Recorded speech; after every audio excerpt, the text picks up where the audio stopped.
போதைப் பொருளுடன் யாழ்ப்பாணத்தில் கைதான பெண்ணுக்கு 7 வருட கடூழிய சிறை.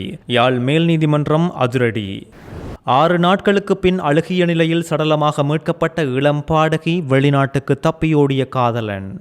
விசாரணைகள் திசை திருப்பப்படுவதோடு உண்மையான குற்றவாளிகளை மறைக்க ஜேவிபி முயற்சியாம் நாமல் ராஜபக்ச குற்றச்சாட்டு. அதிகமான மகிழ்ச்சியால் மரணமடைந்த இளைஞன், தமிழர் பகுதியில் சோகம். 15 வயது சிறுமியை துஷ்பிரயோகம் செய்த தேரரின் வழக்கில் சிறுமியை தவறாக சித்தரித்த அமுனுகமவுக்கு வந்துள்ள கண்டனம். தமிழர்களை தேசிய இனமாக ஏற்றால் மட்டுமே நாட்டில் உண்மையான சமாதானம் தோன்றும், கொந்தளித்துள்ள ஸ்ரீதரன் எம்பி. விமல் வீரவன்சவுக்கு சென்றது அழைப்பானை, காவல்துறை அதிரடி. காவல்துறையின் பலத்த பாதுகாப்புக்கு மத்தியிலும் மட்டக்களப்பு நகரில் நடந்த துணிகர திருட்டு. சீமானுக்கு மிரட்டல் விடுத்த அர்ச்சுனா எம்பிக்கு தமிழ்நாட்டிலிருந்து கடும் எச்சரிக்கை. செய்திகளை தொடர்ச்சியாகவும் தெளிவாகவும் தெரிந்து கொள்ள News1 அப்டேட் சேனலை சப்ஸ்கிரைப் செய்யுங்கள்.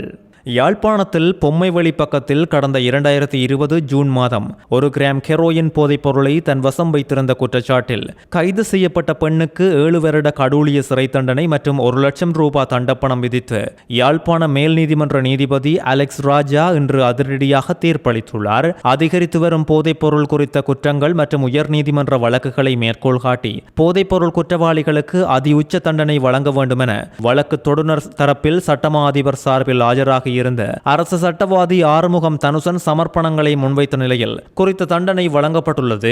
இவர்கள் தண்டப்பணத்தை செலுத்த தவறும் பட்சத்தில் மேலும் 12 மாத காலம் சாதாரண சிறை தண்டனை அனுபவிக்க வேண்டி வரும் என்றும் நீதிபதி உத்தரவிட்டுள்ளார். கடந்த வாரமும் 1.4 கிராம் போதைப் பொருளை உடமையில் வைத்திருந்த நபருக்கு 7 வருட கடூழிய சிறை தண்டனை விதிக்கப்பட்டதும் குறிப்பிட வேண்டியதோடு தண்டனைகள் அதிகரிக்கப்படின் குற்றங்கள் குறைக்கப்படும் என்ற நிலையில் இனி போதைப் பொருள் குற்றங்களுக்கு இலகு தண்டனைகள் நினைத்து கூட பார்க்க முடியாது என்று நிலை உருவாகியுள்ளமை யாழ் மக்களால் வரவேற்கப்படுகின்றமையும் குறிப்பிட வேண்டியது.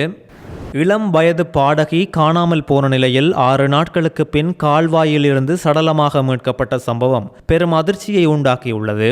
இந்தியாவுக்குள் நேபாளம் வழியாக நுழைந்து இளம்பெண்ணை துப்பாக்கி முனையில் கடத்தி கொலை செய்த முன்னாள் காதலனை போலீசார் தேடி வருகின்ற நிலையில் பஞ்சாப் மாநிலம் லூதியானா பக்கத்தில் கூபா என்ற கிராமத்தை சேர்ந்தவர்தான் இந்த கவுர் என்று தெரிய வந்துள்ளது. கனடாவில் வசித்து வரும் ஒருவர் இன்ஸ்டாகிராம் மூலம் பாடகிக்கு அறிமுகமாகியுள்ளதோடு எல்லைகள் கடந்து இருவரின் உரையாடலும் தொடர்ந்து நட்பாக மாறியதோடு ஒரு கட்டத்தில் காதலாக மாறியுள்ளது.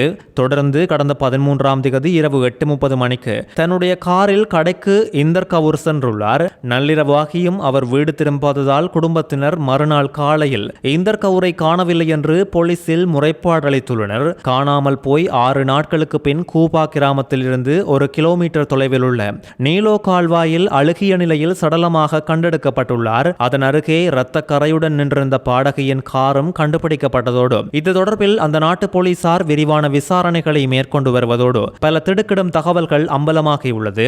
பாடகி இந்தர் கவுர் 7 ஆண்டுகளாக சுக்விந்தர் சிங்கை காதலித்து வந்துள்ளார். 2 பேரும் திருமணம் செய்ய முடிவெடுத்ததும் பெண் வீட்டார் சுக்விந்தர் சிங் குறித்து விசாரித்துள்ளனர். அதில் அவருக்கு ஏற்கனவே திருமணமாகி 2 குழந்தைகள் இருப்பதை அறிந்து 7 ஆண்டு காதலை பிரேக்கப் செய்துள்ளார். இந்த பெண் கனடாவில் இருந்து நேபாளம் தலைநகர் காத்மண்டுவுக்கு வந்த சுக்விந்தர் பஞ்சாப் வந்ததும் தன்னுடைய நண்பரோடு சேர்ந்து இந்தர் கவுரை கொலை செய்ய முடிவு எடுத்துள்ளதோடு உலக நாடுகளையே அதிர வைத்துள்ளது இந்த சம்பவம். திட்டமிட்டபடி கடந்த 13ஆம் தேதி காரில் கடைக்கு சென்ற பாடகியை துப்பாக்கி முனையில் சுக்விந்தர் சிங் கடத்தி பின் அவரை காருக்குள்ளேயே கொலை செய்துவிட்டு உடலை கால்வாயில் தூக்கி எறிந்துள்ளார். அன்று இரவே நேபாளம் சென்று அங்கிருந்து கனடாவுக்கு தப்பியோடியமை விசாரணையில் அம்பலமாகியுள்ளதோடு காவல்துறையினர் விரிவான விசாரணைகளை முன்னெடுத்துள்ளனர்.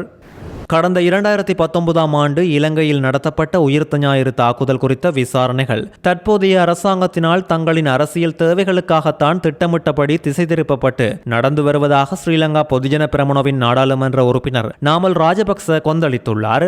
மஹிந்த ராஜபக்ச, பசில் ராஜபக்ச உட்பட நாமல் ராஜபக்சவும் முன்னாள் முதலமைச்சர் பிள்ளையானை சிறைச்சாலையில் நேரடியாக சென்று சந்தித்துள்ளமை இப்பொழுது அம்பலமாகியுள்ள நிலையில் பிள்ளையான் சிறையில் இருந்தபோது அவரை சட்டபூர்வமாக சிறைச்சாலை சம்பவங்களை அதிகாரிகளின் முன்னிலையிலேயே தாம் பார்வையிட்டதாக தெரிவித்த நாமல் ராஜபக்ச, அவ்வாறு அவர் இருக்கையில் மக்கள் பணத்தை வீணடித்துக் கொண்டு பிரான்சுக்கு சென்று அவரை ரகசியமாக சந்திக்க வேண்டிய தேவை எமக்கோ அல்லது ராஜபக்சகளுக்கோ கிடையாது.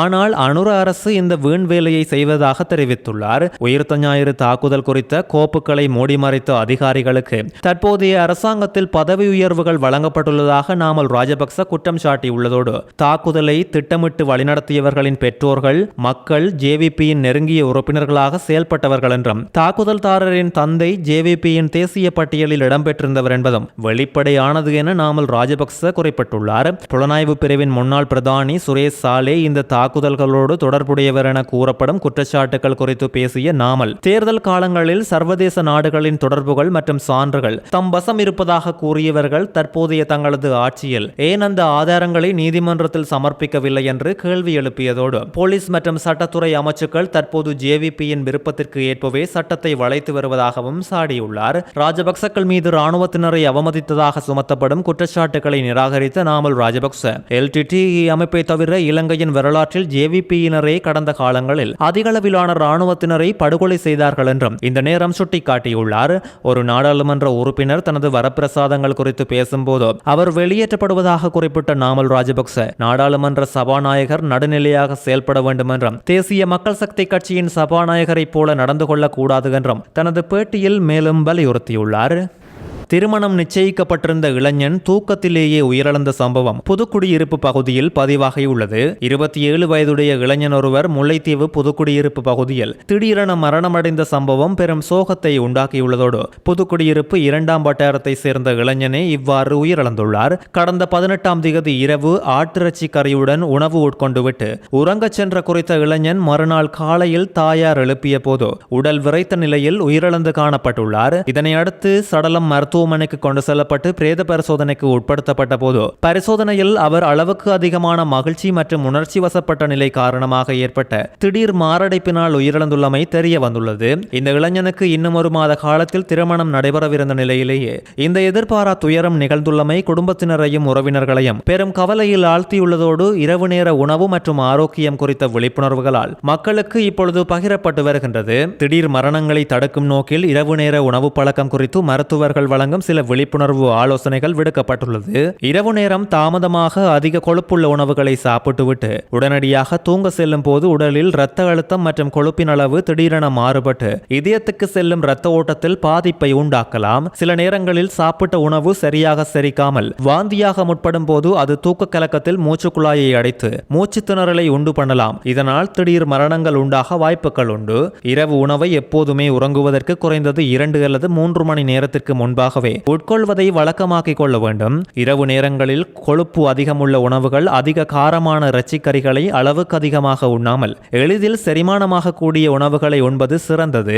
தற்காலத்தில் இளைஞர்களுக்கு நெஞ்சுவலி, விவரிக்க முடியாத திடீர் சோர்வு அல்லது மூச்சு திணறல் போன்ற அறிகுறிகள் இருந்தால் நமக்கு வயது குறைவுதான், ஒன்றும் செய்யாது என்று அலட்சியப்படுத்தாமல் உடனடியாக மருத்துவ பரிசோதனை செய்வது அவசியமாகும். முறையான உணவு பழக்கமும் சரியான உடல்நல விழிப்புணர்வுமே நம் உயிரை காக்கும் சிறந்த ஆயுதங்கள் என்றும் விழிப்புணர்வு இப்பொழுது பரவப்பட்டு வருகின்றது.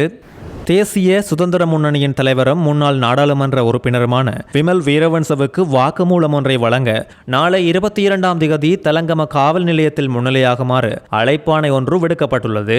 பத்தரமுல்லையில் உள்ள ஸ்ரீலங்கா இராணுவத்தின் போர் வீரர்களின் நினைவிடத்தில் காவல்துறை அதிகாரிகளின் கடமைகளுக்கு இடையூறு விளைவித்த சம்பவம் குறித்து இந்த வாக்குமூலம் பதிவு செய்யப்பட உள்ளது. குற்றம் சாட்டப்பட்ட விமல் வீரவன்ச உத்தரவின்படி நாளை காவல் நிலையத்தில் முன்னிலையாக தவறினால் இலங்கை தண்டனை சட்டக்கோவையின் 172ஆம் பிரிவின் கீழ் அவருக்கு தண்டனை வழங்குவதற்காக எதிர்வரும் 26ஆம் தேதி கடுவல நீதவான் நீதிமன்றத்தில் வழக்கு தொடரப்படும் என்றும் கூறப்பட்டுள்ளது. சட்டவிரோதமாக ஒன்று கூடுதல், அத்துமீறி நுழைதல் மற்றும் கடமைக்கு இடையூறு விளைவித்தல் போன்ற குற்றச்சாட்டுகளின் கீழ் தலங்கம காவல்துறையினர் சம்பவம் தொடர்பான விவரங்கள் அடங்கிய அறிக்கை ஒன்றை நேற்று முன்தினம் கடுவல நீதவான் நீதிமன்றத்தில் சமர்ப்பித்திருந்தமை குறிப்பிடத்தக்கது.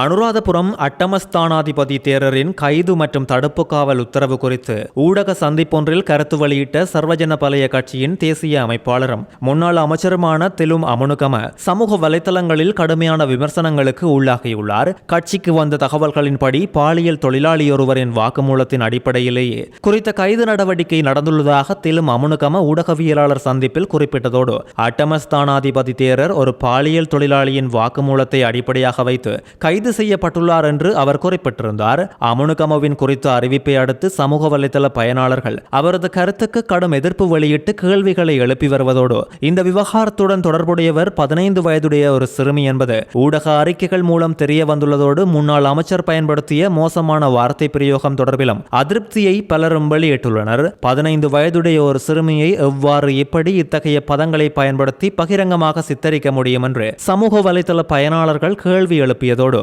அதிலும் குழந்தைகள் மற்றும் சிறுவர்கள் சம்பந்தப்பட்ட குற்றச்சாட்டுகள் நிலவும் விவகாரங்களில் பொது பிரதிநிதிகள் மற்றும் அரசியல் தலைவர்கள் அதிக பொறுப்புணர்வோடும் உணர்திறனோடும் பேச வேண்டும் என்றும் வலியுறுத்தப்பட்டுள்ளது. ஒரு சிறுமியை இவ்வாறான பொருத்தமற்ற மற்றும் அவமதிக்கும் முறையில் திலும் அமுனுகம சித்தரித்துள்ளமையானது முற்றிலும் ஏற்றுக்கொள்ள முடியாதது என்று சமூக வலைதளங்களில் சிவில் அமைப்பினரும் பொதுமக்களும் தொடர்ச்சியாக குற்றம் சாட்டி வருகின்றனர். இலங்கையில் தமிழ் மக்கள் ஒரு தனித்துவமான தேசிய இனம் என்பதையும் அவர்களின் பூர்வீக நிலம் மற்றும் உரிமைகளையும் தென்னிலங்கை ஆட்சியாளர்கள் ஏற்றுக்கொண்டு மதிக்கும் போதே நாட்டில் உண்மையான சமாதானம் உண்டாகும் என்று இலங்கை தமிழரசு கட்சியின் கிளிநொச்சி யாழ்ப்பாண மாவட்ட நாடாளுமன்ற உறுப்பினர் சிவஞானம் ஸ்ரீதரன் வலியுறுத்தியுள்ளார். தேசிய சமாதான பேரவையின் ஏற்பாட்டில் நேற்று புதன்கிழமை நடந்த மாநாட்டில் சர்வமத தலைவர்கள், அரசியல் தலைவர்கள், ஐக்கிய நாடுகள் சபையின் இலங்கைக்கான தூதுவர் மற்றும் ஏனைய நாடுகளின் தூதுவர்கள் முன்னிலையில் உரையாற்றிய போதே அவர் இதனை தெரிவித்துள்ளார். இலங்கையிலே பௌத்த மதத்துக்கு முன்னுரிமை வழங்கி விகாரைகள் அமைக்கப்படும் நேரத்தில் ஏனைய மதங்களின் நிலங்கள் குத்தகை அடிப்படையிலேயே வழங்கப்படுகின்றது. நீதிமன்ற தீர்ப்புகளையும் மீறி குருந்தூர் மலை, வெடுக்குநாரி மலை, நீராவியடி, தையிட்டி, குச்சவெளி போன்ற பல இடங்களில் தமிழ் மக்களின் பூர்வீக நிலங்கள் ஆக்கிரமிக்கப்பட்டு பௌத்த விகாரைகள் கட்டி எழுப்பப்படுகின்றது. அதிலும் குச்சவெளியில் 2 வீதமே சிங்கள மக்கள் வாழும் சூழலில் 36 விகாரைகள் அமைக்கப்பட்டுள்ளமை வேடிக்கையாக உள்ளது. வலிகாமம் வடக்கு பல்லாயிரக்கணக்கான ஏக்கர் காணிகள் சவேந்திர சில்வா மற்றும் மஹிந்த ராஜபக்ச காலத்தில் பறிக்கப்பட்ட நிலையில் இன்னும் விடுவிக்கப்படாமல் மக்கள் அகதிகளாக வாழ்கின்றார்கள். அண்மையில் மலையகத்தில் நீலகாமம் தோட்ட மக்கள் மீதும் தாக்குதல் நடத்தப்பட்டு தொட்டில்கள் உடைக்கப்பட்டுள்ளது. தமிழர்கள், முஸ்லிம்கள் மற்றும் மலையக மக்கள் இன்றும் மாற்றாந்தாய் மனப்பான்மையுடனேயே நடத்தப்படுகின்றார்கள். கடந்த மே 18 முள்ளிவாய்க்கால் நினைவேந்தலில் திரண்ட மக்களின் கண்ணீரே தமிழ் மக்களின் ஆறாத வடுக்களுக்கு சான்று என்று கூறிய ஸ்ரீதரன் எம்பி 2009 பாதர் பிரான்சிஸ் தலைமையில் சரணடைந்த 56 போராளிகள் உட்பட பல்லாயிரக்கணக்கான காணாமலாக்கப்பட்டோருக்கு இன்னும் நீதி கிடைக்கவில்லை என்றும் முன்னாள் மாகாண சபை அமைச்சர் அனந்தி சசிதரன் தன் கணவனை கைகளால் ஒப்படைத்தும் இன்னும் நீதிமன்றில் நீதி கிடைக்கவில்லை. உள்நாட்டில் நீதி விசாரணை சரியாக நடக்காததால் தான் நாங்கள் ஜெனீவாவை நாடி போக வேண்டியுள்ளது. இப்படி இருக்கும்போது எதிர்க்கட்சி தலைவர் சஜித் பிரேமதாச உள்நாட்டில் தான் பேச வேண்டும் என்று கொந்தளிக்கின்றார். முள்ளிவாய்க்கால் இனப்படுகொலைக்காக இதுவரை எந்த ஒரு சிங்கள தலைவரும் மன்னிப்பு கேட்கும் தைரியத்தை இங்கு காட்டவில்லை. அரசாங்கத்தின் இத்தகைய ஆயுத வன்முறைதான் அன்று குட்டிமணி தங்கத்துறை மற்றும் தலைவர் பிரபாகரன் போன்ற தமிழ் இளைஞர்களை துப்பாக்கி தூக்க வைத்தது என்று கூறிய இவர் வெலிக்கடை சிறையில் கண்கள் தோண்டப்படுவதற்கு முன்னால் எனது கண்கள் மலரும் தமிழீழத்தை பார்க்க வேண்டும் என்று குட்டிமணி கூறினார். ஆயுதங்கள் எங்கள் மீது திணிக்கப்பட்டவை என்று தங்கத்துறை கூறினார். 2009 ஆண்டுக்கு பின் தமிழ் மக்கள் தரப்பில் இருந்து ஒரு குண்டு சத்தமாவது கேட்டதா? தமிழ் மக்கள் மிகவும் அமைதியாகவே உள்ளார்கள்.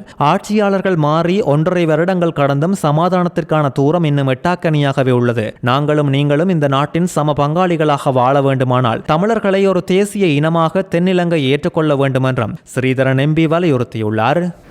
இலங்கை முழுவதும் உள்ள காவல்துறை நிலையங்களுக்கு கையடக்க தொலைபேசிகள் தொலைந்து போதல் மற்றும் திருடப்படுதல் குறித்த முறைப்பாடுகள் நாளாந்தம் பெருமளவில் வருவதாக காவல்துறை சுட்டிக்காட்டியுள்ளது. இப்படியான கையடக்க தொலைபேசிகள் அங்கீகரிக்கப்படாத நபர்களின் கைகளுக்கு போவது உரிமையாளர்களுக்கு பாரிய ஆபத்துக்களை ஏற்படுத்தும் என காவல்துறை எச்சரிக்கை விடுத்துள்ளதோடு தொலைந்து போன அல்லது திருடப்பட்ட தொலைபேசிகள் பெரும்பாலும் சமூக விரோத மற்றும் சட்டவிரோத செயல்களுக்கு பயன்படுத்தப்படுவதாக தெரிவித்துள்ளது. காவல்துறை நிதித்தரவுகள் மற்றும் தனிப்பட்ட தகவல்கள் குற்றவாளிகளால் தவறாக பயன்படுத்தப்பட வாய்ப்பு உள்ளதாகவும் காவல்துறை நிலையத்தில் முறைப்பாடு செய்யும் போது தொலைபேசியின் இன்டர்நேஷனல் மொபைல் எக்யூப்மெண்ட் ஐடென்டிட்டி என்ற IMEI எண்ணை கட்டாயம் வழங்க வேண்டும் என்றும் உங்கள் தொலைபேசியின் IMEI எண்ணை அறிய நட்சத்திர குறியீடு குறியீடு 06 குறியீட்டுக்கு அழைப்பை ஏற்படுத்தலாம் என்றும் கூறப்பட்டுள்ளது.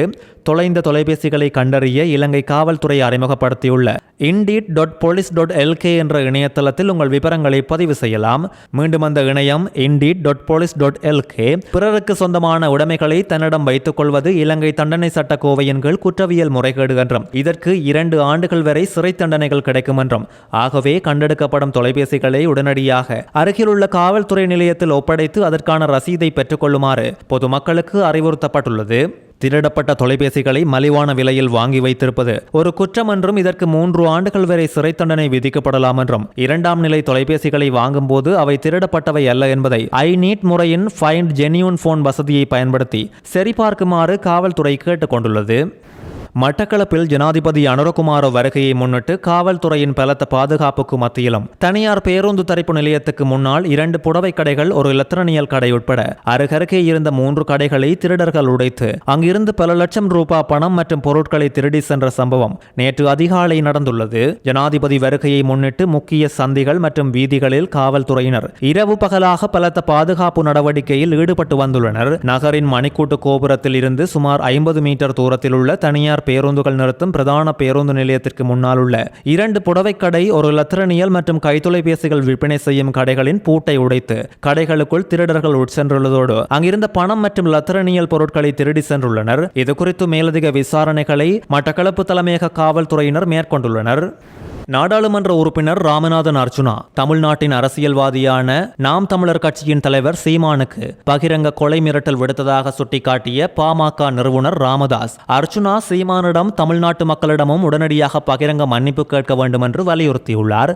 நாம் தமிழர் கட்சி தலைவர் சீமானை நாடாளுமன்றத்தில் அர்ச்சுனா கடுமையாக சாடியிருந்த நிலையில் அதை கண்டிக்கும் வகையில் தமிழ்நாட்டில் உள்ள அரசியல்வாதியான ராமதாஸ் வெளியிட்டுள்ள அறிக்கையில் நம்முடைய தொப்புள் கொடி உறவுகளான ஈழத் தமிழர்கள் தங்களின் அரசியல் உரிமை மற்றும் வாழ்வுரிமைக்காக 75 ஆண்டுகளுக்கு மேலாக பேரிழப்புகளுடன் விடுதலை போராட்டத்தை நடத்தினார்கள் என்றும் போராட்ட காலங்களில் தமிழினம் பின்னடைவை சந்தித்ததற்கு சகோதர யுத்தங்களும் ஒற்றுமையின்மையுமே பிரதான காரணம் என்பதை வரலாறு நமக்கு உணர்த்தியிருக்கின்றது என்றும் குறிப்பிட்டுள்ளார். இவ்வாறான ஒரு சூழ்நிலையில் இலங்கை நாடாளுமன்ற உறுப்பினர் ராமநாதன் அர்ச்சுனா நாம் தமிழர் கட்சியின் தலைமை ஒருங்கிணைப்பாளர் சீமானை குறிவைத்து ஆயுதம் இருந்திருந்தால் சுட்டிருப்பேன் என பகிரங்கமாக கொலை மிரட்டல் விடுத்து தரக்குறைவாக பேசியிருப்பது ஜனநாயக மரபுகளுக்கு முற்றிலும் எதிரானது என்றும் தமிழ்நாட்டில் தமிழ் தேசிய அரசியல் வளர்வதை சகித்துக் கொள்ள முடியாத தீய சக்திகளின் ஏவலாளியாக செயல்பட்டு தமிழர் ஒற்றுமையை சீர்குலைக்க வேண்டாம் என்றும் இந்த துரோக அரசியலை தமிழினம் ஒருபோதும் அனுமதிக்காது என்றும் இவர் தெரிவித்துள்ளார்.